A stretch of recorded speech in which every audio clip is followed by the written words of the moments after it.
Peth arbennig da ni yn gwneud ydy, da ni'n trefnu digwyddiadau mewn llefydd anhygoel o prydferth, enghraifft Llanberis, Niwbwrch yn Ynys Môn. Fydda ni ddim yn rhoi digwyddiadau mewn dinas neu canol dref, fydda ni'n mynd allan i'r wlad ac yn gwneud nhw yn wahanol i be mae pob arall yn gwneud. Help yr grant gathon ni, oeddwn ni gallu cymryd y swyddfa a prynu offer i defnyddio yn y swyddfa. Heb yr help yna, fysa ni ddim wedi gallu cyflogi pobl.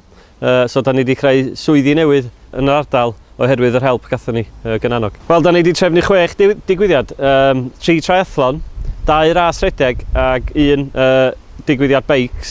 3 triathlon sef y Sleitsman, y Sandman a Snowman triathlon. 1 yn Gwynedd, 1 yn Ynys Môn ac 1 yn Conwy.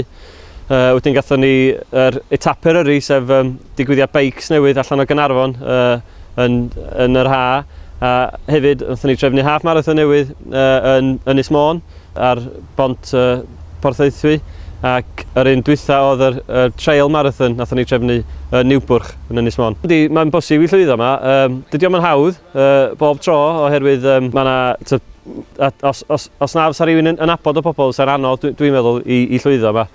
Ond i ni, da ni'n pobl lleol, dwi wedi tyfu fyny yma, dwi wedi bod yn rhedeg y mynyddoedd yma ers 35 flynyddoedd.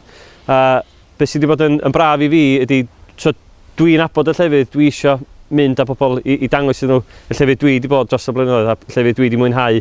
Ac so pan dwi yn planio lle i fynd â digwyddiad, lle mae rŵt am mynd, dwi'n gwybod union yn fy mhen lle dwi eisiau i fynd â fo. So, da chi'n gweld heddiw yma, wyddfa tu ôl i fi, does ddim lle gwell na fama i wneud y fath o beth da ni'n gwneud. Ond mae o'n pwysig bod bobl yn abod y lle yma ac yn dall beth sydd yn Gwynedd. A hefyd, mae'n pwysig i ni bod ni yn cefnogi y pobl lleol. So, mae bob dim da ni'n gwneud y digwyddiadau, fydda ni roi pres yn ôl i'r cymunedau lleol. A hefyd, da ni'n cefnogi'r iaith, mae bob dim da ni'n gwneud. A mae hynna rhywbeth pwysig iawn, swn i ddweud, os mae rhywun yn mynd i llwyddiannu yn Gwynedd, mae'n pwysig bod nhw yn cefnogi y pobl lleol, y cymunedau lleol, a'r iaith lleol. Wel na, da ni yn cydweithio hefo cwmni lleol o'r enw Rhwng, cwmni Gwynedd lawr yn y dde yn Corus, a maen nhw cwmni marchnata.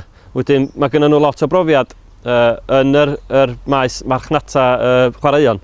Fydda ni yn hefyd yn gweithio lot efo busnesau lleol. Os da ni'n cael rhywun yn gweithio fel partner efo ni, fydda ni marchnata trwy i marchnata nhw hefyd.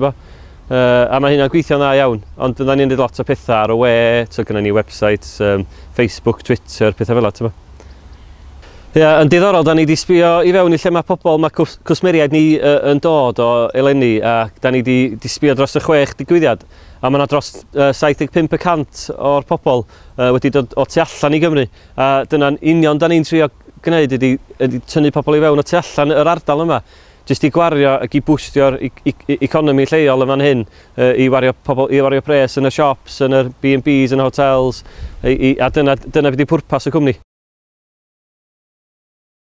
Dan and I saw a gap in the market for a swimming holiday provider, really. We also have a massive love of North Wales. It's where we call home, and so we put the two together and came up with Gone Swimming. I'm, I suppose, one half of Gone Swimming.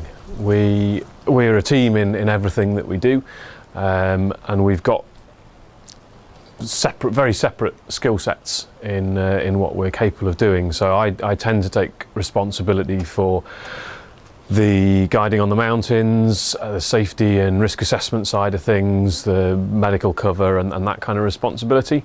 I also lead on a lot of the marketing and sort of wheeling and dealing negotiations with other companies to either attend their events or promote ourselves. The unique selling point we have is that we have so much local knowledge of North Wales. We're both got a very wide and very elaborate skill set for somebody doing our job. I've got a culinary and hospitality background. I've taught scuba diving for years. I'm a swimming teacher, and Dan is a rescue technician and been teaching in water everything since he was sort of 16, really. So I think our unique selling point is that we are so qualified and that we know North Wales so well and that we just absolutely adore what we do. The business incorporates North Wales as a whole. If you think about Snowdonia National Park and how it's marketed, it's the mountains and coast.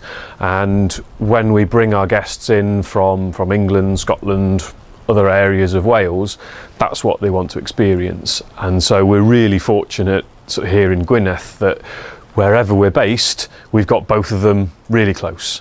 We have a short drive into the mountains, walk up to a lovely lake or a waterfall, short drive out to the coast, and it might be a big sandy beach, it might be a little hidden sort of stony cove. There's so much variety here in North Wales that's the easy bit. When we started, I was sceptical about social media and the support it could bring to us, and in actual fact, the more sort of business networking events that we've attended through the support from Gwynedd County Council, we've seen a few different things, and social media workshops, we're starting to realise the audience that we can get access to through building connections with other individuals and other businesses. So increasingly social media is the large part of our advertising effort, and the advantage, I suppose the big advantage for us as a small startup company is that it takes time to do it, but it doesn't take any money. That we can run our own Facebook, LinkedIn and Twitter, whereas to advertise in a magazine is quite expensive in the early stages.